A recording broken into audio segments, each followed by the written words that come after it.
సంవత్సరాల తరబడి ఎన్ని మందులు వాడినా మీ మోకాల నొప్పులు తగ్గట్లేదా? ప్రాణ పెయిన్ క్లినిక్ లో అత్యాధునిక చికిత్స. Welcome to Suman TV. నేను మీ సుమన్ టీవీ. నాకు కోల్కతా ఇన్సిడెంట్కి సంబంధించినటువంటి వాటిల్లో ఈరోజు చీఫ్ జస్టిస్ మాట్లాడినటువంటి మాటలు కానివ్వండి, లేదు అని అంటే ఈరోజు దీనికి సంబంధించినటువంటి వాటిలో ఉన్న అప్డేట్స్ వరకు కనుక మనం చూసుకుంటే ఏం జరిగింది ఏంటి అనేటువంటి దాని మీద ఈరోజు మనతో పాటు హైకోర్టు అడ్వకేట్ రవీంద్రనాథ్ గారు ఉన్నారు. వారి మాటలు తెలుసుకుందాం. Hello sir. హాయ్ అండి నాగరాజ్ గారు. సార్, చాలామంది ఎదురు చూస్తున్నటువంటి విషయం ఎప్పుడెప్పుడు త్వరితగతిన జస్టిస్ వస్తుందా అనేటువంటి దాని మీద. అయితే ఈ రోజైతే కోర్టు ట్రయల్స్ జరగడం చూసాం. మనం చాలామందికి తెలియాల్సినటువంటి అవసరం ఉంది కాబట్టి అడుగుతూ ఉన్నాను, ఎందుకంటే మనల్ని ఫాలో అయ్యేటువంటి వాళ్ళు చాలామంది ఉన్నారు కాబట్టి. సో ఈ రోజు వరకు ఉన్నటువంటి అప్డేట్స్ ప్రకారం ఏం జరిగింది? నాగరాజ్ గారు, సుప్రీంకోర్టు సుమోటుగా ఏదైతే ఈ ఆర్జికర్ మెడికల్ కాలేజ్ సంబంధించి కేసుని తీసుకోవడం జరిగిందో అందులో ట్రయల్స్లో భాగంగా ఈరోజు జస్టిస్ వైవి చంద్రచూడ్ గారి ఆధ్వర్యంలో ఒక చిన్న డిస్కషన్ కూడా జరిగింది, కొంత విచారణ కూడా చేయడం జరిగింది. అయితే నేను ముందుగా చెప్పేది ఒక విషయాన్ని తెలుసుకోవాలి ఏంటంటే, మనం అనుకున్నంత ఫాస్ట్గా ఉండదండి కోర్టులో న్యాయాలు. అంటే మనకు అనిపిస్తుంది అతనే కనిపిస్తున్నాడు కదా దోషి, తొందరగా అతను తీసుకెళ్లి ఉరిశిక్ష వేసేస్తే బాగుంటుంది అనుకొని ఒక సామాన్యుడిగా మనం కూడా భావిస్తాం. కానీ లీగల్ ప్రొసీడింగ్స్ కొన్ని ఉంటాయి. ఆ లీగల్ ప్రొసీడింగ్స్ లేకుండా మనం తొందరగా త్వరితపాటు నిర్ణయం తీసుకోవడం అన్నది కుదరదు. ఎందుకంటే ప్రత్యేకించి ఈ కేసుకు సంబంధించిన విషయానికి వచ్చినట్టయితే మనం ఆల్రెడీ సిబిఐ వాళ్ళు ఒక సీల్డ్ కవర్లో ఒక రిపోర్ట్ సబ్మిట్ చేశారు మొన్న లాస్ట్ టైము విచారణలో. సో ఆ సీల్డ్ కవర్ని కంప్లీట్గా చదివే కార్యక్రమం ఉంటుంది. దాంట్లో ఏమైనా కొత్త డౌట్స్ వస్తే దాని గురించి కూడా న్యాయమూర్తులు అక్కడ లాయర్స్తో డిస్కషన్ చేస్తారు. చేసిన తర్వాత వాళ్ళకి ఇంకేమైనా కొత్త ఇన్ఫర్మేషన్ వస్తే దాని మీద కూడా ఒక క్లారిటీ తీసుకుంటారు. ఫైనల్ దీనికి ఒక ఇన్ఫర్మేషన్ చెప్తారు. అయితే ఈ కేసుకు సంబంధించి నేను ఒక క్లియర్గా ఇన్ఫర్మేషన్ చెప్తాను. ఒకటి సుప్రీంకోర్టులో సుమోటో తీసుకొని ఒక కేసు సుప్రీంకోర్టులో ఉంది, మరొకటి సిబిఐ కోర్టు సెల్డా కోర్టులో ఒక న్యూస్ జరుగుతుంది. ఎట్ ద సేమ్ టైం హైకోర్టులో మరొక ఇష్యూ జరుగుతుంది. అంటే ఈ కేసు మీద సంబంధించి సిబిఐ కోర్టులో ఉంది, హైకోర్టులో ఉంది, అట్ ద సేమ్ టైం సుప్రీంకోర్టులో ఉంది. సుప్రీంకోర్టులో ఉన్నటువంటి విషయం ఎక్కడ ఉంది? అది కేవలం ఒక సుమోటోగా తీసుకున్నటువంటి టోటల్ ఓవరాల్ ఇష్యూ మీద జరుగుతున్న కేసు సంబంధించి సుప్రీంకోర్టు అవుతుంది. అట్ ద సేమ్ టైం హైకోర్టులోకి ఇష్యూ అవుతుంది. ఈయన సందీప్ ఘోష్ యొక్క ఆర్థిక అవకతవకలు అయితేనేమి, సంజయ్ రాయ్ చేసినటువంటి ఆ ఇన్సిడెంట్లో సంజయ్ రాయ్ పార్టిసిపేట్ చేశాడా లేదన్న విషయం మీద ఇక్కడ కూడా హైకోర్టులో కూడా ఇష్యూ అవుతుంది. At the same CBI court ఉంది, సెల్డా కోర్టులో కూడా ఇతను చేసిన ఆర్థిక అవకతవకలు కానీ ఇవన్నీ కూడా సిబిఐ వాళ్ళు ఇక్కడ కూడా సబ్మిట్ చేయాల్సి వస్తుంది. అంటే ఈ ఇష్యూ 3 కోర్టుల మీద నడుస్తుంది. సో 3 కోర్టులకు కూడా ఇన్ఫర్మేషన్ చేయాల్సిన సంబంధించి వస్తుంది. ఈరోజు సిబిఐ కోర్టులో కూడా ఇంటరాగేషన్ జరిగింది. ఎట్ ద సేమ్ టైం సుప్రీంకోర్టులో కూడా జరిగింది దీనికి సంబంధించి. సో మన వ్యూయర్స్కి తెలియాల్సిన విషయం అనమాట. సో ఇప్పుడు నేను మనం చెప్పినటువంటి డెత్ పెనాల్టీ అనేది బహుశా హైకోర్టు ఇచ్చే అవకాశం ఉంటుంది. సుప్రీంకోర్టు ఇస్తుందా, దీని మీద మళ్ళీ సుప్రీంకోర్టు డిస్కషన్స్ అవుతాయి అనేది లేటర్ విల్ డిస్కస్. బట్ నేను అనుకోవడం ఏంటంటే, నిన్న మనం మాట్లాడిన విషయం అంతా కూడా డెత్ పెనాల్టీ ఇష్యూ ఎక్కడ వచ్చింది? హైకోర్టులో డిస్కషన్ జరిగిందంటే సిబిఐ వాళ్ళు ఏదైతే రిపోర్ట్ సబ్మిట్ చేశారో దానికి సంబంధించి సందీప్ ఘోష్ పూర్తిగా ఆర్థిక అవకతవకలను పాల్పడమే కాదు, అతను కేవలం ఆర్థిక నేరారోపణలే కాదు, ఈ కేసుకు సంబంధించి కూడా కీలకంగా ఒక ప్రధాన నిందితుడిగా అభియోగించబడిన వ్యక్తిలో ఉన్న సాక్ష్యాధారాలు చూసి చెప్పడం జరిగింది.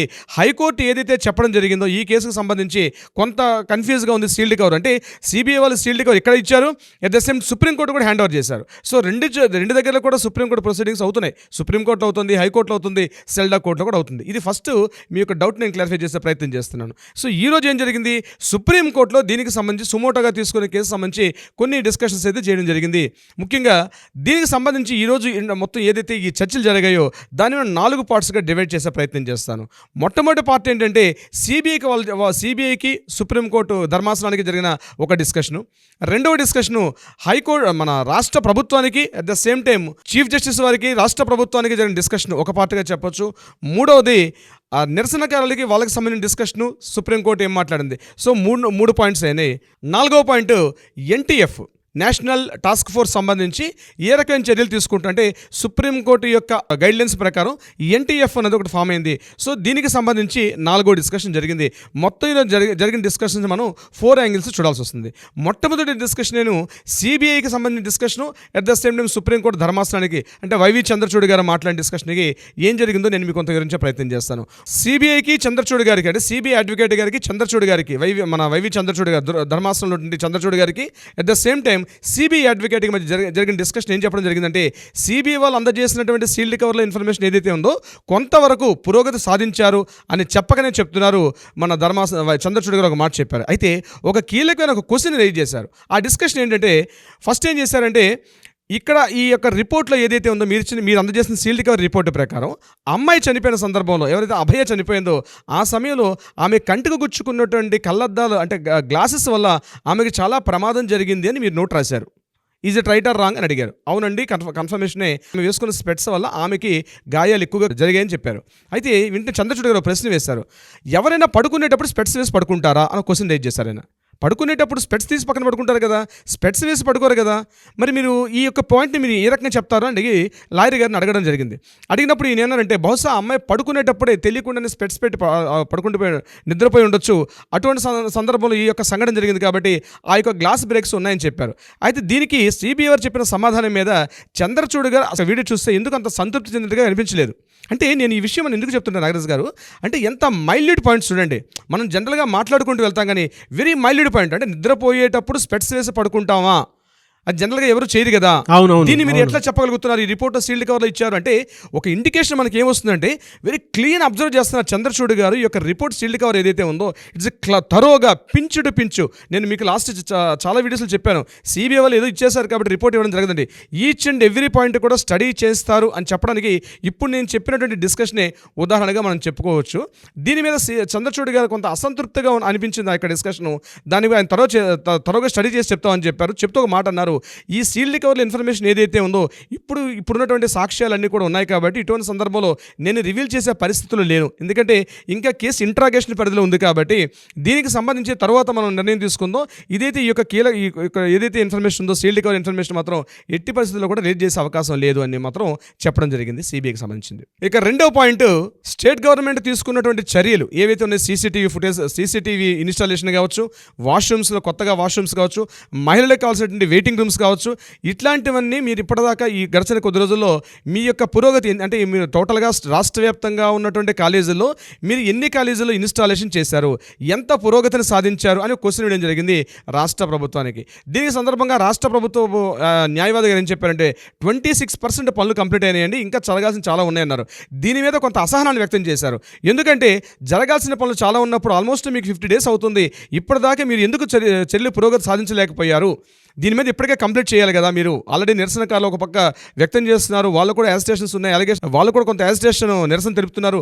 ఇటువంటి సందర్భాల్లో కూడా మీరు ఎందుకు ఇంత త్వరితగతిని చేయలేకపోతున్నారు వాళ్ళ యొక్క భద్రతాపరమైన చర్యల మీద అని చెప్తూ మాట్లాడడం జరిగింది. దీని మీద సుప్రీంకోర్టు ఒక డెడ్ లైన్ కూడా ఇవ్వడం జరిగింది. కమింగ్ October 14th ఈ టోటల్గా కంప్లీట్ 100% కంప్లీట్ అయినట్టుగా వీలైనంత త్వరగా కంప్లీట్ చేయమని చెప్పి ఒక మౌఖిక ఆదేశాలు కూడా ఇవ్వడం జరిగింది స్టేట్ గవర్నమెంట్కి. దీంతో పాటు మరికొన్ని క్వశ్చన్స్ కూడా వేశారు. ఇప్పుడు ఎవరైతే ఈ ఆర్జికర్ మెడికల్ కాలేజీలో కొత్త ప్రిన్సిపాల్ ఇప్పుడు ఎవరు అపాయింట్ చేశారు అని చంద్రచూడ్ గారు ప్రశ్న అడిగారు.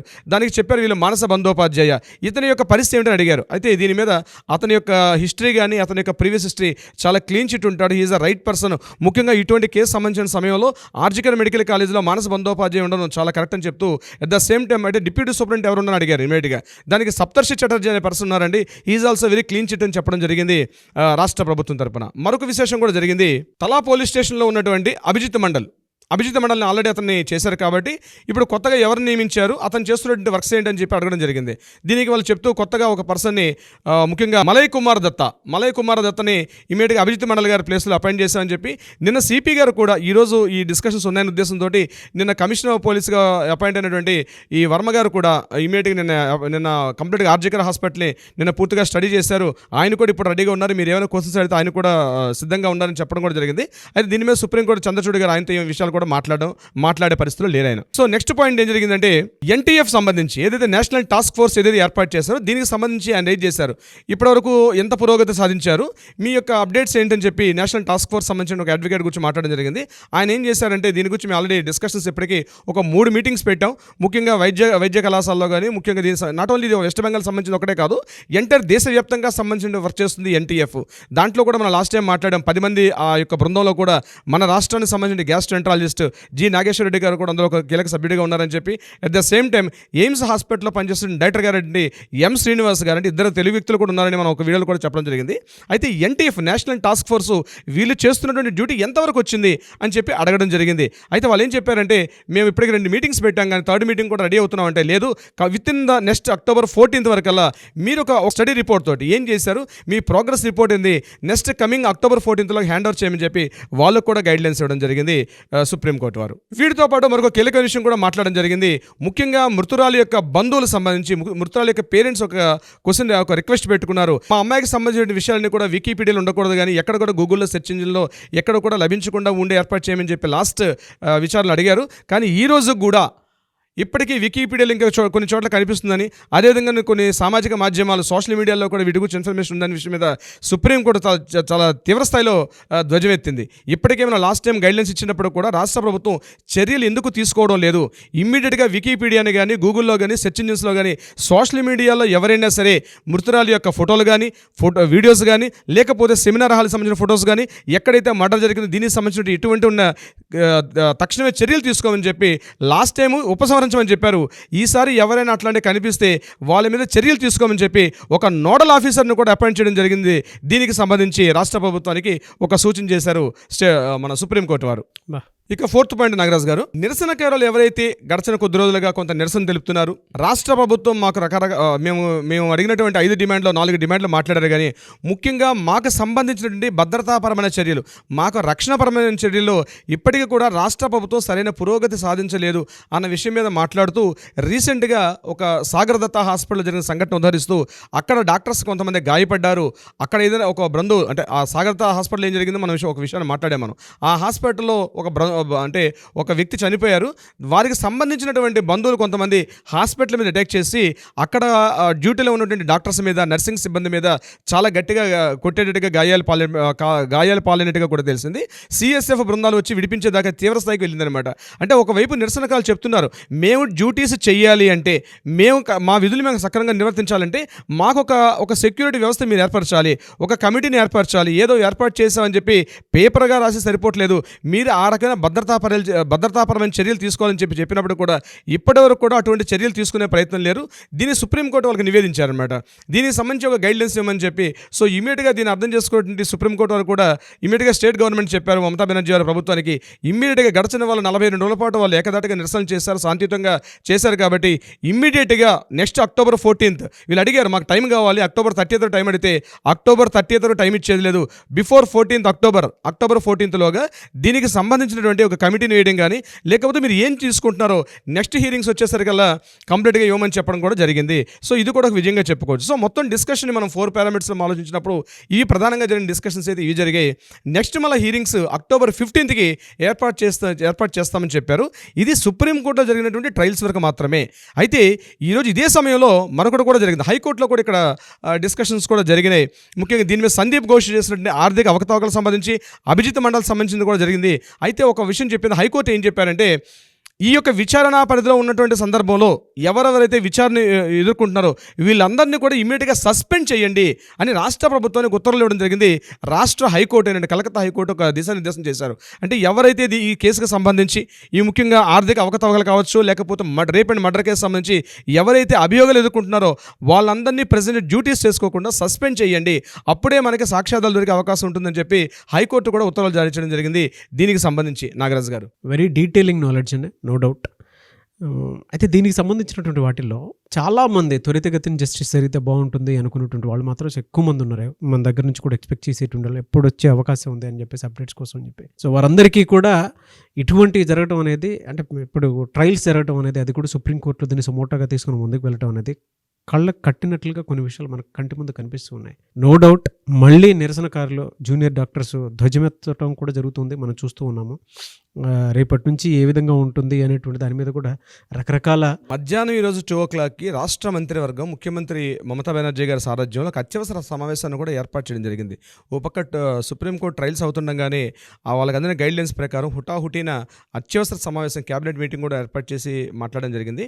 మరి ఆ క్యాబినెట్ మీటింగ్లో ఏం మాట్లాడింది నెక్స్ట్ వీడియోలో మనం డిస్కస్ చేద్దాం నాగరాజ్ గారు. ఏదేమైనా sir, we demand justice, we want justice.